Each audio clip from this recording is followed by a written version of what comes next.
안녕하십니까. 오늘은 부동산 매매 후 드는 생각 한번 정리해 보도록 하겠습니다. 보통 부동산을 매매한다는 게 이제 매수할 수도 있고 매도할 수 있는데, 오늘은 매수편 해가지고 내가 부동산을 샀을 경우에, 취득했을 경우에 드는 생각이죠. 물론 일단 취득하고 나면 조금 그 계약서를 쓰고 중도금 넣고 잔금을 넣을 때 그때 조금 신경이 많이 쓰이고, 이제 잔금을 치고 나서 이제 드디어 나의 아파트가 될 수도 있고 내 땅이 될 수도 있고 내 상가가 될 수 있습니다. 그래서 보통 부동산 매수 후에 드는 생각, 다음에는 또 매도편에 대해서도 한번 보도록 하겠습니다. 어디까지나 개인적인 생각이니까 생각이 좀 다르다 하더라도 이해하시고 한번 지금 다들 어려운데 가벼운 생각으로 한번 보도록 하겠습니다. 공통점은 뭔가 하면 일단 등기부 등본이 나오기 때문에, 그렇죠. 이제 없는 흔히 말하는 집문서, 집이면 집문서, 상가면 상가문서가 오죠. 상당히 기분이 좋습니다. 일단 뭡니까? 든든합니다. 그렇죠. 심리적으로 든든합니다. 실거주든 투자든 간에 일단은 등기부 등본을 하나 내 소유로 나의 이름으로 가진다는 것은 심리적으로 상당히 든든하죠. 그렇습니다. 그리고 나서 이제 대부분 사람들이 집을 사든지 상가를 사든지 하면 금리에 대해서 이제 상당히 민감하죠. 물론 요거는 이제 융자를 대출을 안고 사는 경우에 보통 일반적으로 금리에 좀 민감합니다. 그렇지만 대출을 일으키지 않았다 하더라도 금리에 좀 민감할 수가 있습니다. 그런가 하면 금리가 계속적으로 오르면, 금리가 만일에 예금금리가 4%, 5% 이렇게 된다. 그러면 내가 상가를 샀는데 상가 수익률이 4%라고 봤는데 금리가 지금 4%, 5% 된다. 그러면 이게 문제가 되는 거죠. 그래서 제가 볼 때는 특히 상가를 사게 되면 이제 금리에 대해서 민감하게 됩니다. 아파트도 마찬가지겠지만 부동산을 사게 되면 일단은 금리에 대해서 민감하게 된다. 근데 이제 아파트를 사는 경우, 실거주면 뭡니까? 더할 나위 없이 기분이 좋습니다. 그렇죠. 기분이 좋습니다. 근데 투자자면 내가 잘한 선택일까 잘못한 선택일까 상당히 고심을 많이 하죠. 고심을 많이 합니다. 근데 아파트 같은 경우는 다른 부동산에 비해 가지고 뭡니까? 제가 볼 때는 아파트도 여러 채 있죠. 한 5채, 10채 이렇게 되면 이게 그 리스크도 크고, 상승할 때는 상승폭이 큽니다만은 자기가 사는 집 외에 한 채 정도 이렇게 투자한다. 그러면 아무래도 위험성은 좀 많이 낮죠. 낮습니다. 그래서 그렇지만 처음 투자를 한 사람은 이런 걱정을 좀 많이 합니다. 근데 이것도 뭔가 하면 제가 늘 말씀드리지만, 저도 아파트는 배우는 입장이라 했는 게, 이 부동산 전문가라기보다는 제가 볼 때는 경험자와 초보자로 이렇게 나눠지지 않나, 저는 그런 생각을 해봅니다. 그러니까 경험이 있는 사람은 결단도 빠르고 조금의 어떤 위험이 있다 하더라도 좀 태연하죠. 심리적으로 좀 안정을 취합니다. 근데 초보자가 어떤 부동산을 하나 구매하게 되면 심리적으로 상당히 좀 초조나 불안해지는 경향이 있죠. 물론 그 사람의 어떤 성격에 의해서 그렇게 좌우되는 경우도 있습니다만은, 일단은 경험이 좀 많으면 그런 초조 불안이라든지 이런 것은 좀 없어지는 경향이 있습니다. 그렇게 보시면 되고. 근데 아파트는 제가 볼 때는 그래도 상가 빌딩에 비유하면 어떤 심리적으로 좀 불안 요소라든지 어떤 민감하게 반응하는 게 적습니다. 근데 상가 같은 경우에는 좀 다르죠. 상가나 빌딩인 경우에는 이제 구매하고 나면 어떤 생각이 드는가 하면, 나도 이제 건물주다. 누구나 생각하는, 흔히 말하는 로망으로 하는 건물주다라고 뿌듯해하죠. 기분이 좋습니다. 특히 월세 입금된 날을 기다립니다. 그렇죠. 월세 입금된 날을 기다리는데, 특히 아침이 되면, 제 주위에 이제 건물 가지신 분들 이야기하더라고요. 아침이 돼가지고 이제 월세가 딱 입금이 되면 기분이 좋은데, 오후이 돼가지고 있죠. 계속 기다린다. 그래도 입금이 안 된다, 그죠? 근데 세입자 입장에서는 바빠가지고 그날, 만약 1일날 월세 날이다. 그럼 1일날 입금하는 경우도 있지만, 아주 바빠가지고 2일날 입금할 수도 있죠. 3일날 입금할 수도 있습니다. 이렇게 되면 처음 상가를 사보신 분은 1일날 입금해야 되는데 1일날 입금 안 한대, 그죠? 2일날 3일날 된대, 그죠? 그러면 좀 신경이 예민해집니다. 왜? 임대인과 임차인은 단 하나의 약속인데 이걸 이제 월세가 미루니까 이제 걱정을 많이 하죠.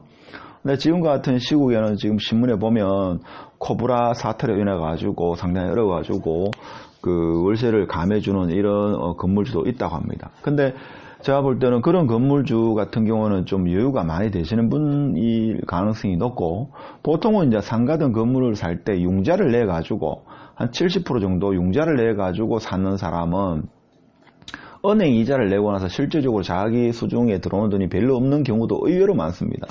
이런 경우에는 좀 월세를 좀 이렇게 깎아주고 싶지만 은행 이자는 깎아주지 않기 때문에 그런 사람들은 또 그렇지 않겠죠. 입장이 다르겠죠. 그래서 하여튼 그 임대인과 임차인은 이 월세 입금하는 날에 대해서 있죠. 좀 생각이 많이 다릅니다. 제가 주위에 이렇게 이야기를 들어보면. 그래서 임차인 입장에서는 너무 바빠가지고 이날을 못 지킨 경우도 있고, 이렇게 장사가 잘 안 돼가지고 월세를 좀 밀리는 경우도 있죠. 그런 경우도 있습니다. 그래서 보통 월세가 밀리면 안 들어오면 이제 걱정을 많이 합니다. 초보자 같은 경우에는 걱정을 많이 하죠. 근데 만약 월세가 밀리거나 안 들어오더라도 경험자는 좀 경험이 있으신 분은 그렇게 큰 걱정을 하지 않습니다. 왜 그런가 하면 보증금이 있기 때문에. 그래서 그런 생각을 하죠. 그런 생각을 합니다. 그래서 저희 지인들 보면 그 월세가 이제 보통 이제 상가나 빌딩 같은 경우는 월세가 들어오는 거에 따박따박 들어오는 뭐 이런 유혹에 많이 보통 해서 상가나 빌딩을 사시는 경우가 많은데, 저번에도 제가 한번 이야기했습니다만은 연세 드신 분 있죠. 연세 드신 분 같은 경우는 빌딩 같은 경우는 아주 좋은 빌딩이면 괜찮지만 그렇지 않으면 제가 볼 때는 이거는 추천을 드리지 않습니다. 보통 60세 이상 같은 경우에는 아파트 상가 있죠. 아파트 상가를, 60세 이상부터는 이제 당장 그 현금 흐름이 중요하기 때문에 월세를 받아가지고 자기가 의식주를 해결해야 되는 그런 상황이기 때문에 월세는 좀 적다 하더라도, 그러니까 나중에 그 부동산의 가치 상승은 적다 하더라도 일단 그거 가지고 노후를 대비해야 되기 때문에 현금 흐름이 중요한 거죠. 그래서 60세 이상이 되신 분은 아주 그 자본금이 많지 않으면 아파트 상가를 생각하는 게 제가 볼 때는 좀 안정적이지 않나 이런 생각을 해봅니다. 그리고 그 다음에 또 뭔가 하면 토지를 이제 매수하신 분은 어떤 경향이 있는가 하면, 이제 땅을 사고 나서 있죠. 이제 이야기를 많이 들었을 겁니다. 땅에서 큰 부자가 나온다 이런 이야기는 한 번쯤은 부동산에 좀 잘 모르더라도 뭐 땅에서 큰 부자가 나왔다 하더라, 아니면 친척 중에 이번에 뭐 땅을 예전에 물려받았는데 땅을 팔아 큰 부자가 됐다 하더라, 땅을 사는데 땅 그린다 하더라, 뭐 이런 이야기 많이 들었을 겁니다.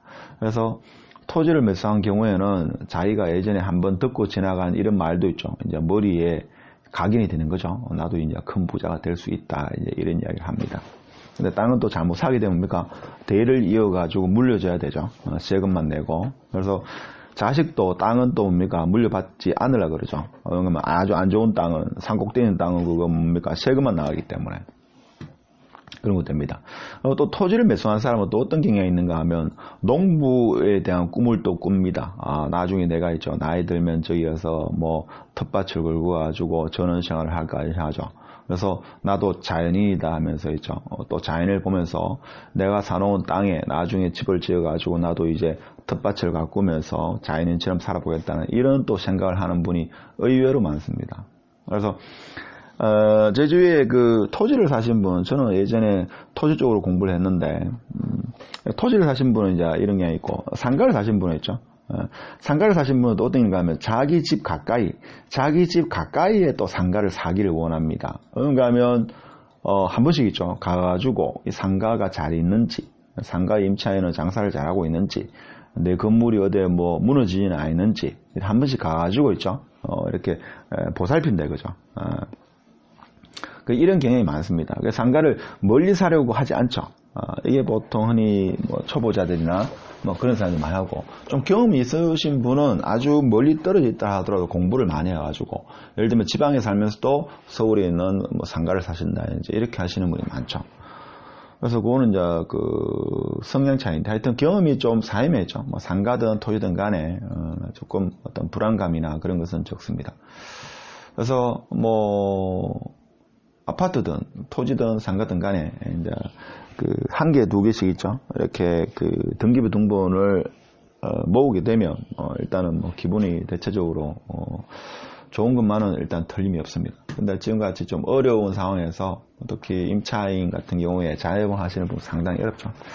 그래서 뭐 어렵지만 그래도 계속 어렵다고 뭐 어려운 이야기만 하는 것보다는 오늘 부동산을 매매하고 나서 보통 일반적으로 드는 생각, 아파트와 상가, 빌딩, 토지에 대해서 한번 이야기를 해봤습니다.